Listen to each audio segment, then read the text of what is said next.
Hello, in this video we're going to look at a couple of updates. So what I've done over the last week is I've started integrating some potions into the game. So what we're going to do is just begin with a quick demo and then maybe we'll look at a high-level overview of how it works or how things are tied together in Java. So a fairly high-level overview, so I'm not going to go into all of the details, but it'll still be hopefully useful for some people. All right, so yeah, bear with me. The locomotion is still going to be updating, so hopefully we'll have that looking pretty sharp next week. But for now, I just wanted to share the updates on potions. So what I'm going to do is I'm going to spawn some potions using Postman. So there's my potion getting spawned there. I'll pick it up on this guy. We'll go ahead and pick up another one. So you'll be able to see that they are stacking. So it's just going to go into the same slot over there.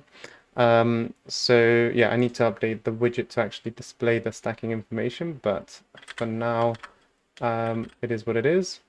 All right, so I'm just going to go ahead and punch this guy. So you can see the HP's gone down, and it takes quite a while for it to regenerate back up. Once I drink a potion and we'll be able to see that this is replicated on both screens. The player will start the drinking animation. It will give this status effect, and the HP will start going up quite quickly. So what the potion actually does is increases my HP regeneration rather than just giving me some health at once, right? So that is something to consider. So I'll just do that one more time. I'll spawn one more potion. I'll go ahead and pick it up. So there it is, that goes in my inventory, so we can see that this stacking behavior also works. Okay, so I think that's probably it for the demo, and we can just have a look at the high-level overview of how things are put together. Okay, so one of the first things that I did is create a new class to define a potion. So this essentially extends my base item class, which is used essentially by all my items, right? Whether it's an armor piece, a weapon piece, or in this case, a potion. So the potion base contains some of the base information like the item structure, skeletal mesh, owners, etc. And then the potion is going to be used specifically for potions, right?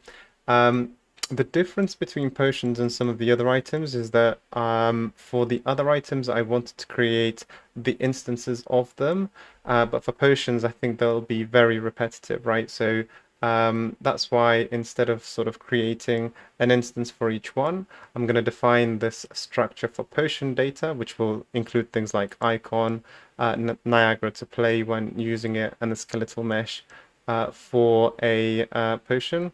This should really be a static mesh, to be fair, as it's defined there.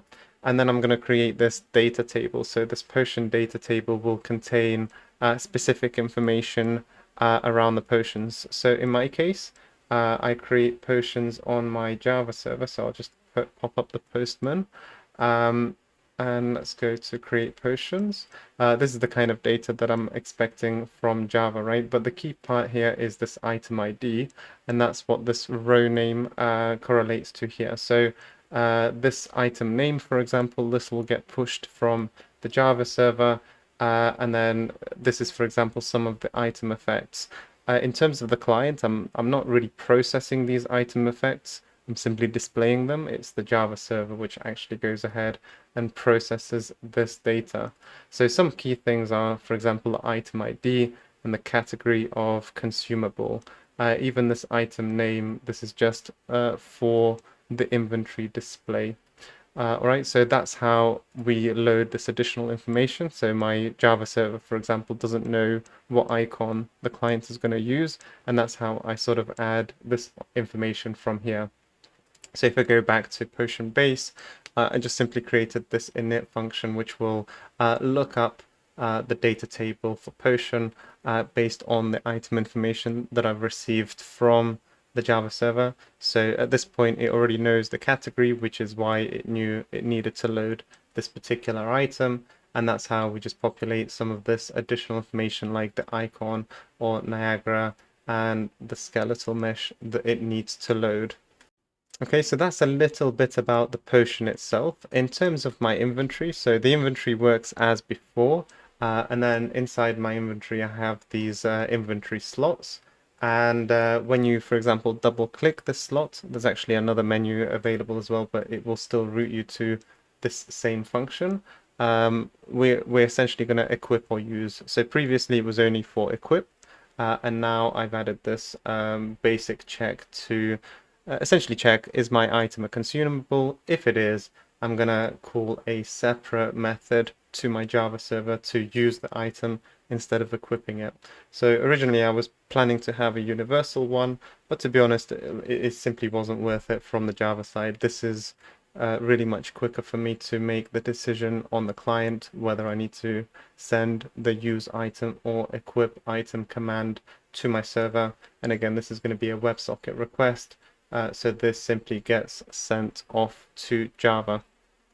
So the actual processing that happens on Java, what it actually does, and to be fair, I can probably load it as well, right? So if I go into the consumable item service, we can see that there's a function to use item. There's just a couple of things that it will do. It'll do some pre-validation before it gets here. What it will do is add a status effect. So the status effect will ultimately add the regeneration, which was specified on this item. So for example, HP regen, it will increase that by 40, and it will get actioned a couple of times for 6 seconds, for example, right? Then it removes one of the stacks from the inventory. It will also send a notify to the client. So this effectively gets replicated to any clients which are listening to this actor. And then it will just go ahead and update the inventory again as it used up one of the potions from there. So it basically comes back here. So it's done a couple of things, 2 things really, or maybe 3.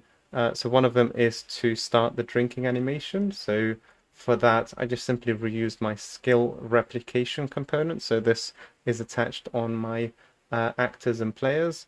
And I've created a new function to start action animation.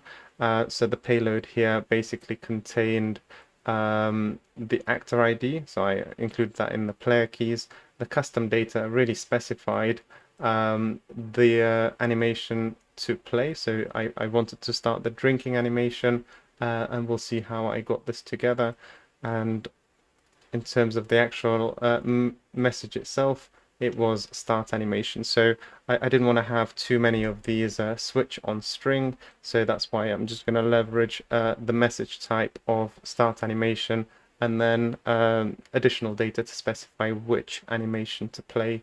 So that's how this piece works. And that's mainly it, because the other parts are with the status effects, and we've seen how status effects worked before. I mean, I did make a small modification of referencing the potion icons and things like that from there, which really just loads up the potion data that we've seen previously. So in terms of the drinking animation, for anyone that's interested, this is actually using the MMO animations. So let me just find where it is.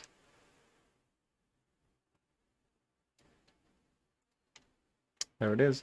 Okay, so basically I downloaded the MixMO animation for drinking, so there was one like this.